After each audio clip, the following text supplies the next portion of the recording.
We used to have a farm in North Carolina, and I lived there most of my childhood. It wasn't a regular farm. We actually grew pine trees. Pine needles are popular in the landscaping business, so we grew the trees in order to produce pine straw.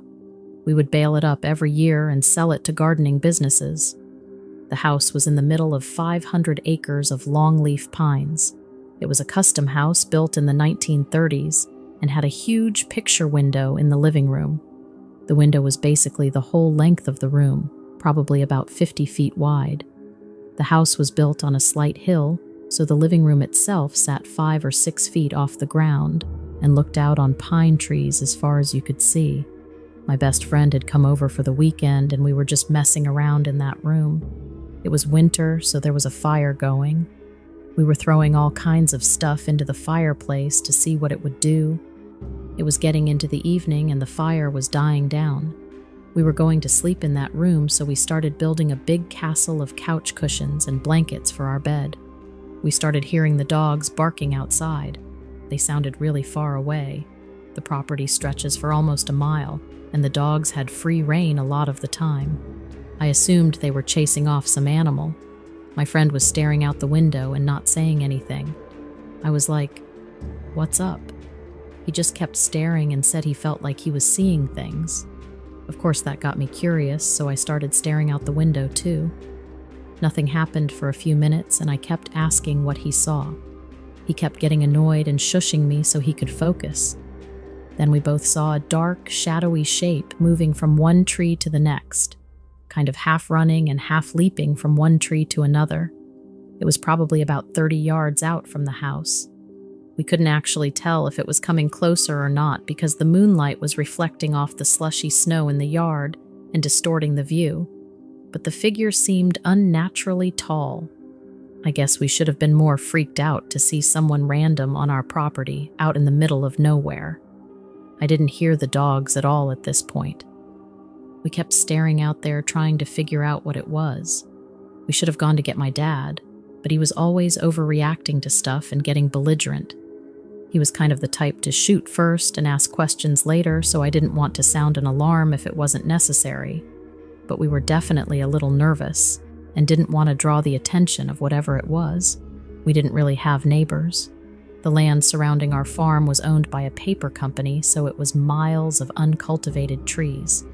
You never really saw people around the farm unless they intended to be there for a good reason. About 5 minutes later, we saw it again, but this time it's swooping from tree to tree without touching the ground. And when it went through the air, I swear it had a wingspan, like a 7-foot-tall human-type figure, but with a wingspan. It kept changing trees and was sporadically vanishing and reappearing. Then finally it settled on one tree and sat there facing toward us. I got the binoculars out of the drawer, and when I zoomed in on its face, I knew something wasn't right.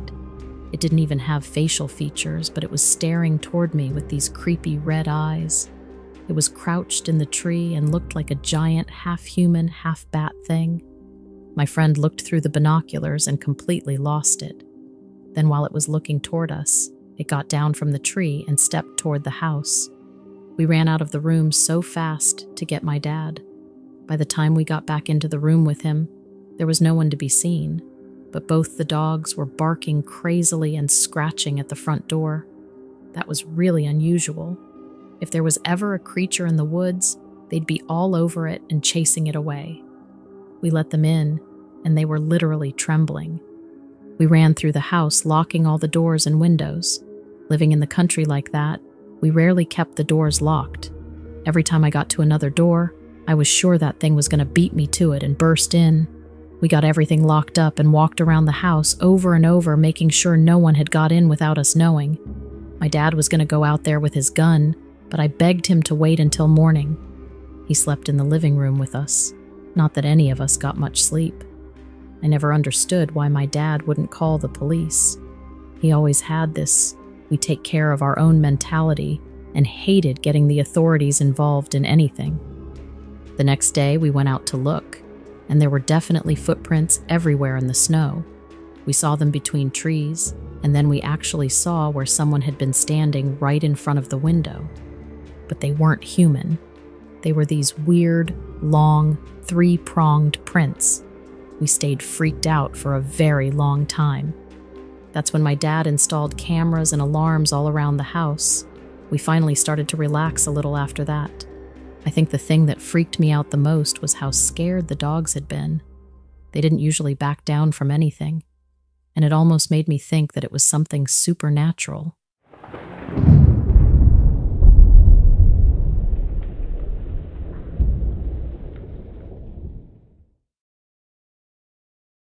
Hi there, Lilith. I've been a fan of yours for a while now.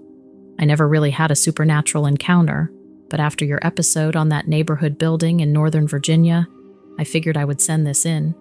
My wife and I love the show. Here's my story. I've lived in Charlotte, North Carolina for quite some time now.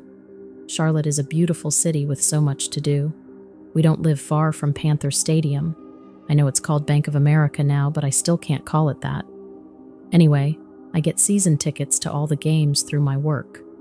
The restaurants around here are some of the best in the world, and I can't imagine living anywhere else. I only have a half-hour commute to work, and life has been pretty good to us since we've relocated. When I look out my kitchen window, I can see this industrial building with no signage or advertising, and I've often pondered of what could possibly be going on inside the building. At first I figured it might be a food processing center or something like that. I can see cars coming 24 hours a day, and they park somewhere inside the building, so I never see people get in or out of their cars. There are a couple of things about this place that strike me as being weird. Firstly, all the cars that come and go are new and expensive. I don't think there is a single car in there that's 3 years old. Mercedes, BMW, even a Rolls-Royce. Another distinct characteristic is that all the cars have completely blacked out windows, well above what I know to be the legal limit. I've often walked my dog Baxter in a continuous loop, trying to figure out what is going on in there, but security is tight, and there is a large gate outside the building where the cars come and go. There is a sign on the gate that says, "Scan your ID at the gate," so there's no way I could just walk in there and figure out what's going on. Another thing that's been bothering me is the fact that the building is always so dark.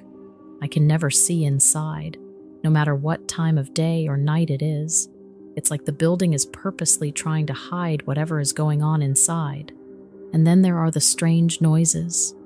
Sometimes late at night, I can hear this loud humming noise coming from the building. It's like a motor running loudly, but I can't figure out what it could be. It's weird and unsettling. My daughter has claimed to hear anguished screaming coming in that direction, but to be fair, that could be coming from anywhere. There are lots of people living around us. Still, I wouldn't count out that the screams came from that building. I don't know what's going on inside that building, but there are some things that aren't right about it. I feel like there might be something illegal happening inside, and I worry about what could happen if I investigate further. But at the same time, I can't help but be curious about what's going on behind those blacked-out windows. My friends always think I'm being crazy, and when I mention the building, they roll their eyes at me. I know I talk about it a lot, but something weird is going on in there. I just know it. My neighbors all have varying opinions about what the facility could be. A couple have told me it's a drug processing plant. A few others speculate that it is a headquarters for a secret government organization. I was having some wine with a neighbor one night who confessed she believed it to be a front for a large-scale illegal weapons operation. My wife jokes with me that it's a covert operations center for a major intelligence agency, but that has been one of the more plausible explanations I've heard.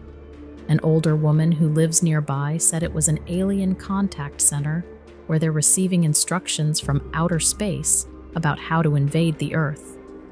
My daughter is convinced it's a center for human cloning or gene manipulation experiments. Besides the screams that she heard, she's also claimed to see strange men in lab coats escorting a non-human entity around the building. She says the windows of the building are blacked out so nobody can see the illegal tests and experiments they're running in there. Apparently her friend on the school bus has a dad that works at that building, and he's not allowed to talk about what goes on in there. Every time I think I'm being paranoid, I talk to my daughter, and am relieved that I'm not the only one thinking about it. My wife won't entertain it and becomes incredibly irritated when I mention the building now. I guess I've talked about it too many times, but at least I'm not the only one who views this building as something out of the ordinary. I was finally about to get an interesting confession out of my landlord after a couple glasses of wine. He was visibly shaken as he recounted the story to me. I could see the terror in his eyes, and he kept looking around him to make sure nobody else was listening. He said that he saw a van pull up to the building one night and saw a man with a cloak over his head and his arms constrained behind his back fall out of the truck. The man got up and started running wildly, and another man wearing a suit hit him over the head and threw him back in the van. The van disappeared into the building, and my landlord called 911. The operator said people were coming right away, but no police ever showed up.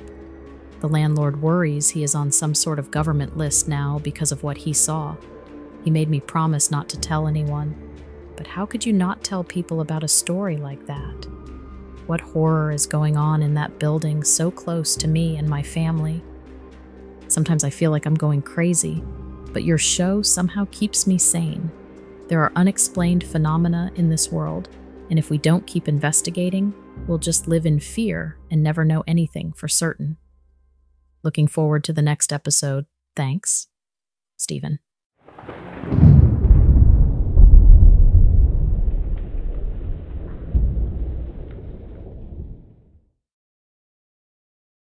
On a muggy summer afternoon in 2023, Park Ranger Mike Klein was called to investigate reports of unusual activity near the News River and Falls Lake State Recreation Area, North Carolina. The 12,000-acre park, known for its diverse aquatic ecosystems and recreational opportunities, had been Mike's workplace for the past decade. Mike arrived at the Shinleaf Recreation Area, a popular spot for hikers and kayakers. Several visitors had reported strange disturbances in the water and unexplained damage to vegetation along the shoreline. As he began his investigation, Mike noticed large, oddly shaped indentations in the muddy bank, unlike any animal tracks he'd seen before. Following the trail of disturbances, Mike made his way through a dense patch of sweet gum and loblolly pine trees. The air was thick with humidity, and the only sounds were the occasional calls of songbirds and the distant lapping of water against the shore. As Mike approached a small inlet, he heard a peculiar splashing sound. Peering through the foliage, he saw something that defied explanation. In the shallow water, partially obscured by cattails, was a creature about the size of a large dog. Its body was sleek and serpentine, covered in what appeared to be iridescent scales that shifted color in the dappled sunlight. The creature's head was elongated and flat, reminiscent of a giant salamander, but with distinctive fin-like protrusions where ears might be on a mammal. As Mike watched, transfixed, the being used 4 stubby, webbed limbs to pull itself onto a partially submerged log. Suddenly, the creature turned its head, revealing large, bulbous eyes that seemed to glow with an inner bioluminescence. It opened its mouth, displaying rows of small, needle-like teeth, and emitted a high-pitched, trilling sound that sent nearby frogs and turtles scurrying for cover. Mike, his heart racing, slowly reached for his camera. But as he did so, his boot slipped on the damp ground, causing him to fall, which revealed his location.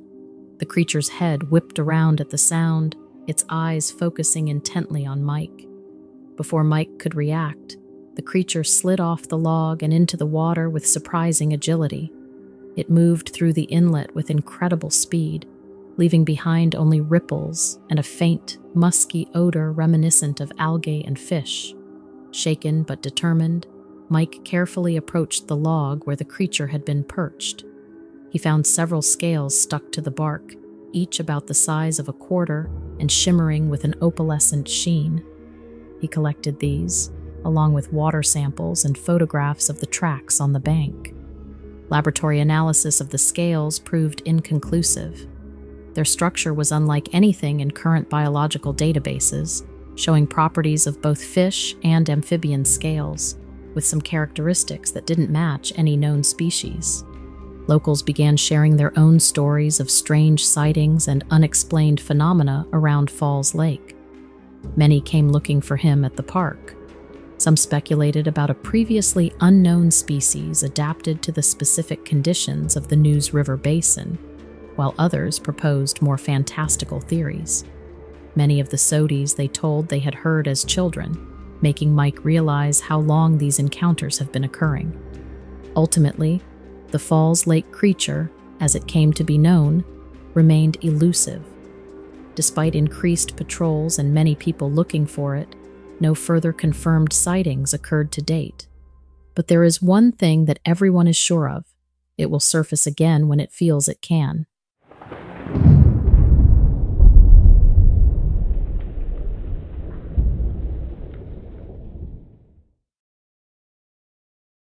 Next up is an email I received from Travis. Travis's story goes all the way back to when he was hiking in the North Carolina mountains back in 2015. His plan was to go camping by himself out in the back country, but was worried about not being able to find a suitable place. But he still just wanted to go ahead at the trailhead and hike around and see what he could find. Maybe he could make a makeshift campsite with only his small tent, and at least squeeze in a night or two versus figuring out a week-long stay like he had originally planned.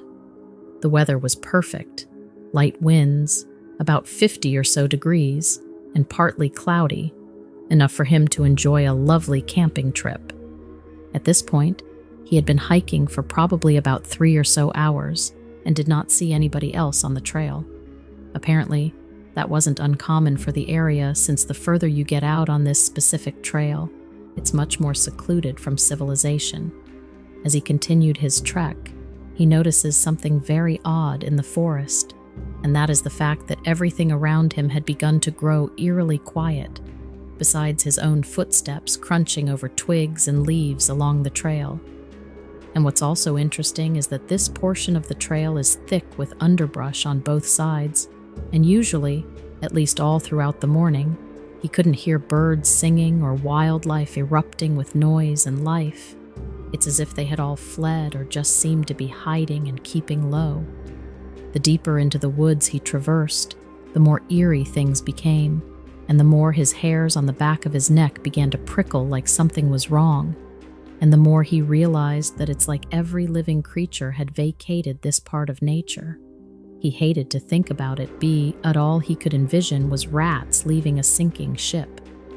At this point, he felt almost in a fishbowl in a sense, even though he was completely alone and hadn't seen anybody on the trail that day. He felt as though the woods were watching him, and every so often he would hear what sounded like footsteps crunching through the forest behind him, almost as if someone was tailing him. And every time he turned around to investigate, there was no one there. It was as if he was being stalked by some invisible entity. After some time, his paranoia grew stronger, and he couldn't take it anymore. He turned around and began to head back towards the trailhead, hoping to put as much distance between himself and whatever was out there. He walked faster, almost jogging back towards the trailhead, and as he did, he felt a sudden gust of wind behind him, as if something was right on his heels. He turned around and saw nothing, but the feeling persisted, and it only intensified his fear. He picked up his pace and finally reached the trailhead, relieved to be out of the woods. But as he turned to look back one last time, he saw a figure standing among the trees, barely visible, and staring at him. The figure was tall and slender, with long arms and an unnaturally elongated neck. The figure's eyes glowed with an intense light, and Travis could feel its gaze piercing through him. He quickly turned away and got into his car, driving off as fast as he could, leaving the mountains behind him. Travis's encounter in the North Carolina mountains left him deeply shaken, and he couldn't explain what he had seen. He didn't dare to return to those woods again, and he warned others to stay away as well.